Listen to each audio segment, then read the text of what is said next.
Ladies and gentlemen, and everything in between, we did it. Volume 2 of the Center Plays tier list.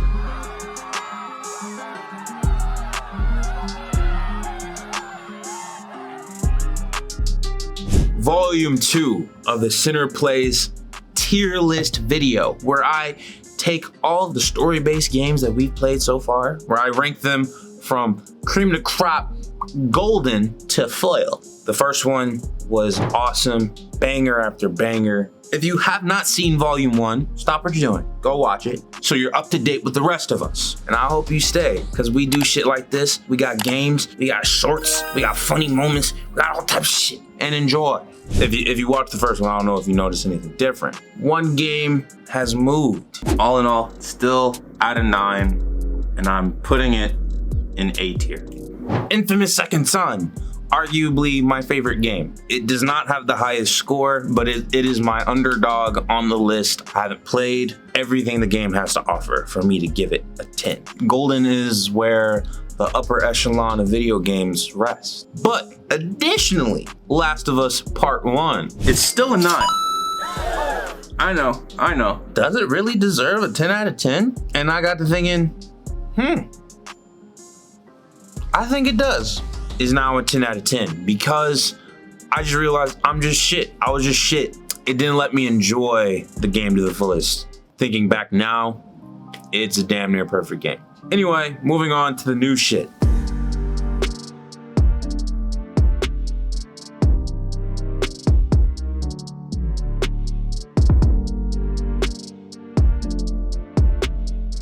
I'm going to give it a 7 out of 10. Little Nightmares. After careful consideration, I'm going to bump it up 1. I'm bumping it up from a 7 to an 8. For similar reasons for Last of Us, is that I just suck. Yes, there's some like sensitivity issues and different things like here and there, but that's the whole point of the game. If I'm being honest, that's supposed to be challenging. It's supposed to be a puzzle game. You're supposed to think I already lost.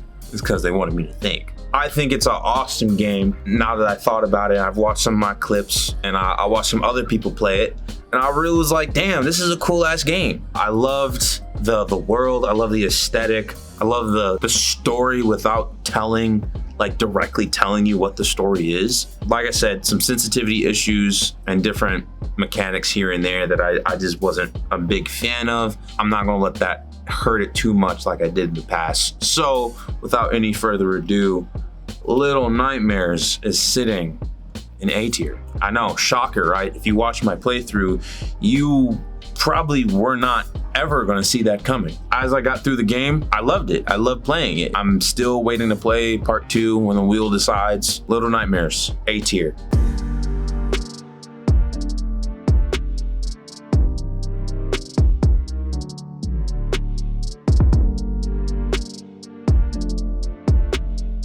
I have some mixed feelings about this game. Titanfall 2 campaign, I'm going to give it a solid 7 out of 10. Arguably the most fun I had playing a game in Volume 2. And that is because I love shooters. I love high octane shooters. That's why I love Infamous so much, is because it's just fast paced. You just jumping off buildings, doing weird shit. It's awesome. Same thing for Titanfall 2. You're jumping in a fucking mech, stomping guys. However, this is a tier list about story. See, that's the kicker. Titanfall 2's story was incredibly mid. Jack Cooper was pretty mid, not gonna lie, but BT was awesome. He carried the experience, and that, if a whole character is carrying your experience playing a game, then was it really a good story then? If it was around one character, that's all I'm saying. The boss fights didn't exactly feel completely challenging or rewarding, but I love the world building. I love the gameplay. I love the gunplay. All of it was buttery, smooth, delicious goodness. I'm going to put Titanfall 2 in C tier.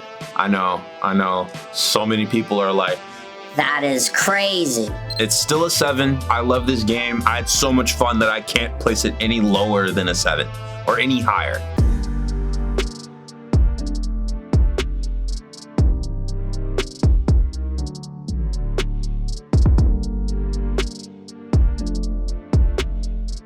It Takes Two is sitting at a comfortable 7 out of 10. And we crushed it. We crushed it with some minor all right, now when you get over there, press R1. Oh, I R2. Nah. R1. Baby, I didn't do it. I didn't do it. Thank Lord on high. It's Oh, back that's there. R1. Oh. Played it with her ass. I really enjoyed the experience. Narratively, it was great.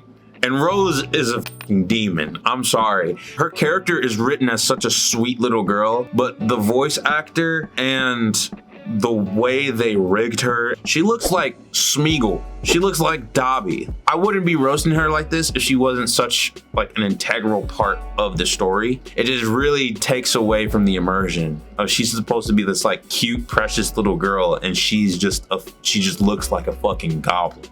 The mechanics, A1. I loved the little trinkets, weapon, armor powers, all that we got throughout the different levels. Cody and May were awesome. Hey, shouts out to Dr. Hakeem. I gave it a 7 because of the pacing. By the time we finished it, we were done. We were done with the game.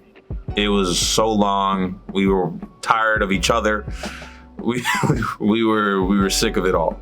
I'm still gonna bump it up 1 of how much fun I had. With that being said, I'm going to put It Takes Two in the B tier, at the top of B. If you made it this far, subscribe and throw some ass in the comments.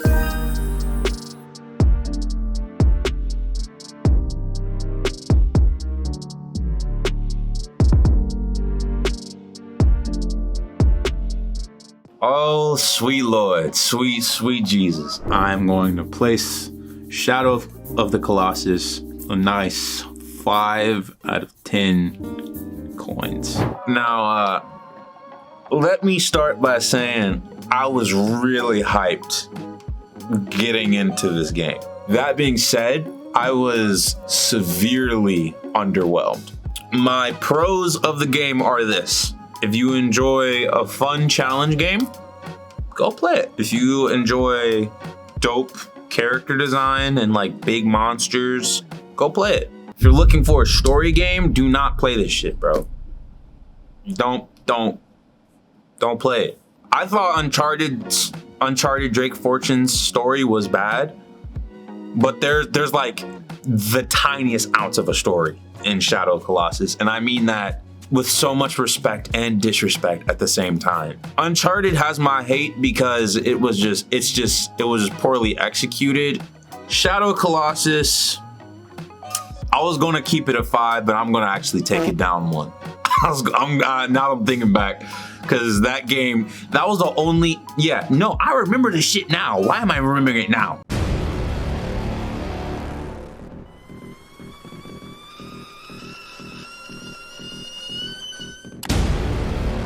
The fact, the only game on the channel that I ever rage quit on camera.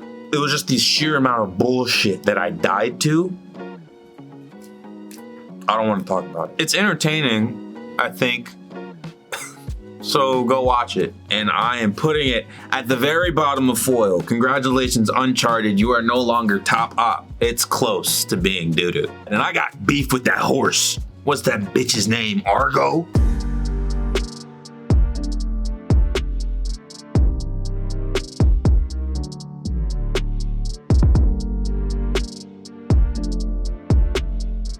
Life is strange. Let's start with a little story time. When I met my girlfriend, we were talking about video games we like. She's like, it's a choice-based game and it's really emotional. I expected to like it because from what little she told me, the story sounded dope, but I was not expecting it to be my cup of tea. I'd say episode 1, episode 2, I was like, this is cool, but it wasn't really kicking it. Episode 3, I was in it, I was invested. Episode 4, fire, gas. Episode 5? Nigga. Episode 5 of Life is Strange is arguably some of the best working video games I've ever seen. The music, I wish I could have let you guys hear it, but there's some copyrights on the music, so you know what I'm saying, I gotta do what I gotta do. The characters, oh my God, Warren, that headbutt. One of the greatest hits of all time in video game history. Fuck you, Nathan. I'm sorry you had to die, but fuck you. And fuck you, Mark. Ass nigga. I'm going to give Life is Strange a 9 out of 10. Yeah, there have only been 3 other games to ever make me genuinely feel something. Detroit Become Human, then Last of Us, then It Takes Two. All that being said, I gave Life is Strange a 9. I'ma stand by that, mainly because my biggest critique of Life is Strange is the pacing. I know it's released episode by episode by episode, and I get that. This is my personal experience playing the game. Like playing an episode consecutively, and those episodes are long and get a little hefty. But with that being said, I'ma still keep it at a 9. I adored this game. Hands down, characters, I loved them, and I hated them, and I love to hate them. I so desperately wanted to smack Victoria in her starter Karen cut face. Where does this place? It's almost like I have a lot to say, and I feel very passionate about the game and my experience playing with it. And I'm gonna put it in foil. I mean, golden. I'm putting it in golden. I'll keep it on the tail end because Infamous is just more of my speed. I had so much fun playing Life is Strange. Part 3 to Part 5, some of the best storytelling in video game history, in my opinion, so far. Volume 2 of the Center Place tier list is complete. A slight updates to Volume 1. We have 4 games in golden. There were times I can recall for every single game on this list that I had fun, even the ones in foil. And if you have any critiques to the list, I'll take the link, I'll put it in the description. Hit me up on Twitter or Instagram, show me your list. You think I'm absolutely bullshitting or you completely agree, sound off in the comments. Volume 3 will come out in December. Volume 3's opener will be Undertale, and that'll be coming out tomorrow. Tomorrow. I got a feeling that Volume 3 is gonna be bangers. We have a new segment on the horizon. I'm just gonna share some love to those of you engaging with the community. Gintendo, Demon Kid, Sci-Fi 2099, Alpha Shiro. I applaud you all. Thank you all for being there with me through this journey. Subscribe if you haven't already. Love y'all. Hit the bell. Like the video. I already said that. Don't forget to have a good day, night, evening, whatever you're having. And I'll see you in the next one and in December for the next Volume 3. You feel me? Yeah. We out.